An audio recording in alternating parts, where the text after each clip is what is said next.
There is a specific image that baffles doctors and longevity experts when they visit Japan. It isn't the food, and it isn't the tea.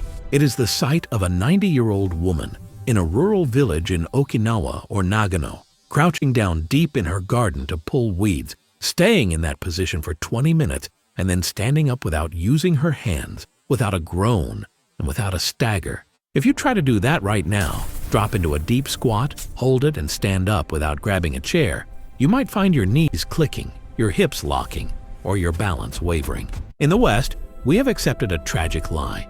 We believe that getting stiff, shuffling our feet, and fearing stairs is just a normal part of aging. We think the slow decline is inevitable, but when you look at the blue zones of Japan, you realize that weak legs are not a symptom of age.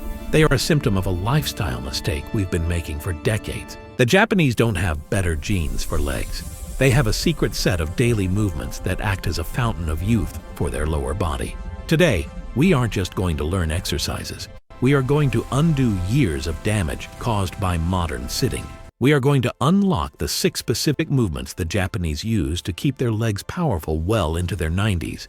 And we are going to change the trajectory of your life, starting today.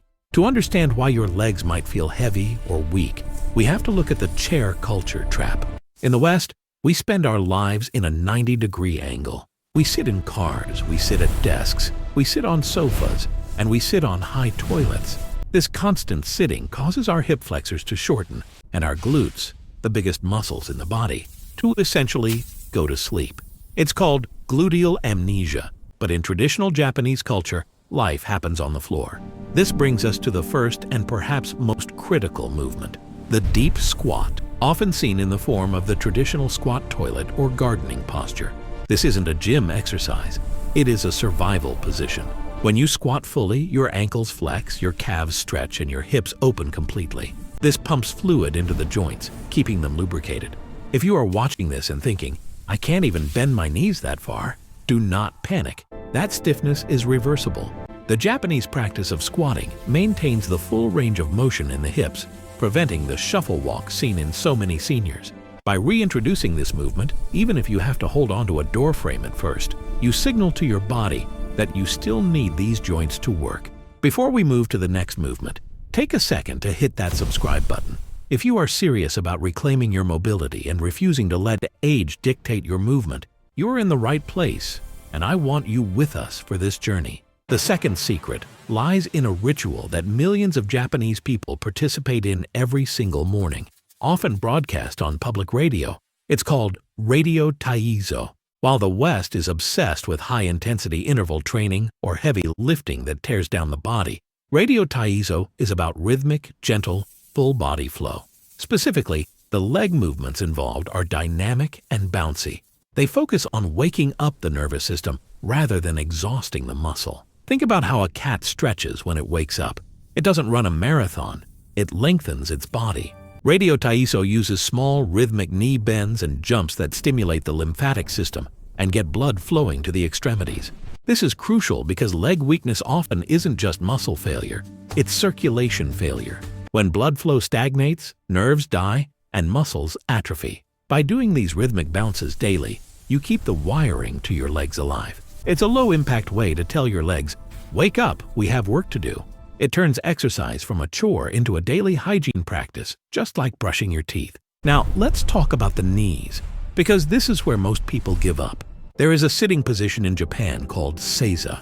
It is the traditional way of sitting on the floor, kneeling with your legs folded underneath you, resting your buttocks on your heels. To a Westerner, this can look like torture. But for Japanese seniors, this position maintains incredible elasticity in the quadriceps and the ankles. Tight ankles are the silent killer of balance. When your ankles become stiff from wearing rigid shoes and never stretching, your body has to compensate by using your knees and hips for balance, which leads to pain and falls. The seiza position stretches the front of the shin and the top of the foot, areas we almost never address. If you can't get into this position, it's a warning light on your dashboard. You don't force it, but you can use a pillow between your legs and slowly work on sitting back. This gentle compression of the knee joint also helps squeeze out old synovial fluid and allows fresh, nutrient-rich fluid to rush in when you stand up. It is essentially a hydraulic pump for your knees. I'm curious. I want you to leave a comment down below right now. Can you sit on your heels comfortably, or is it painful? Be honest. There is no shame in it, but typing it out is the first step to acknowledging where your mobility stands today. Moving down the chain, we find the unsung heroes of human movement, the toes.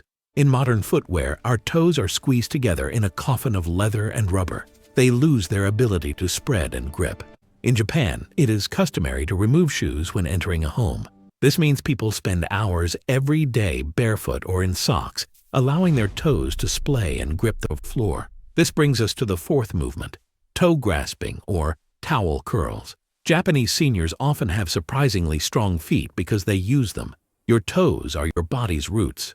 If the roots are weak, the tree falls. By practicing gripping the floor with your toes or trying to pick up a towel with your feet, you strengthen the intrinsic muscles of the arch. A strong arch absorbs shock.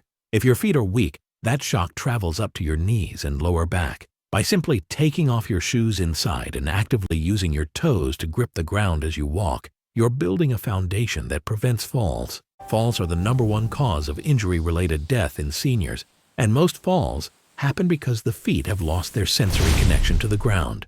Reconnect your feet, and you protect your life. The fifth movement focuses on the neurological connection between your brain and your legs. It is the flamingo, or single leg stand.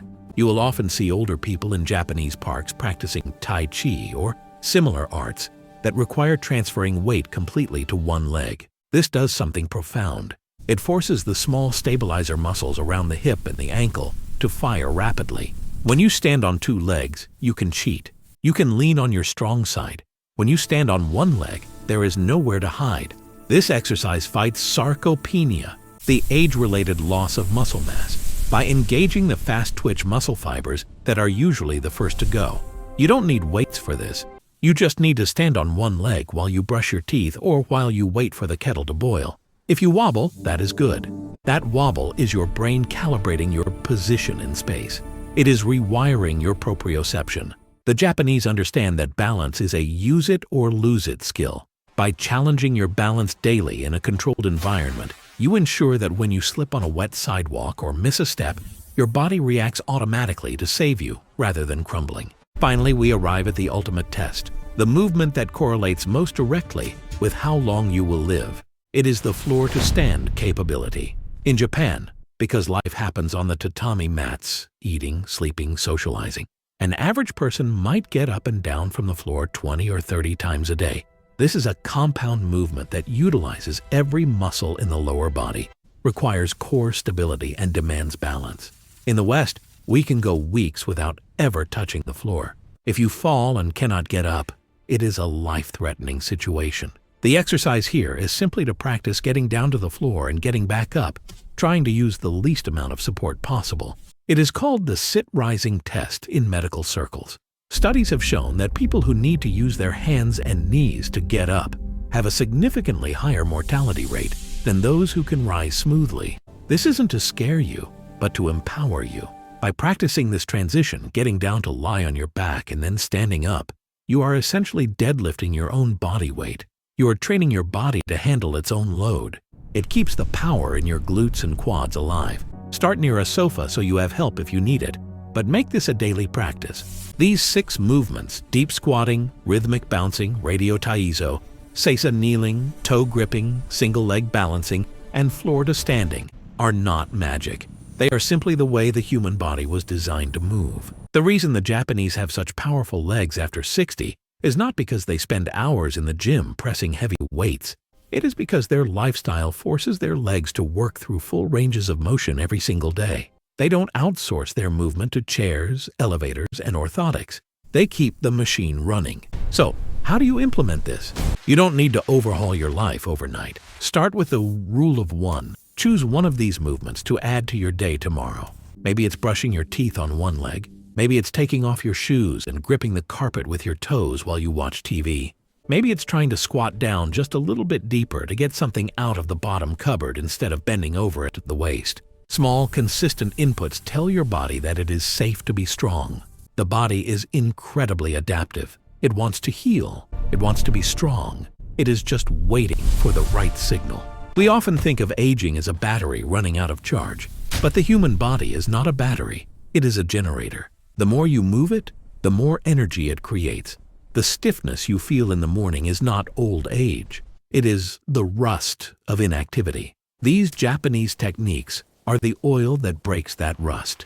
If you found value in this deep dive, please consider subscribing. We are building a community of people who refuse to accept the standard narrative of decline, and I want you to be part of it. Also, I have a question for you to answer in the comments. Which of these 6 movements is the hardest for you right now? Is it the balance? The squat? Let me know. Seeing your answers helps me understand what videos to make next to help you break through those barriers.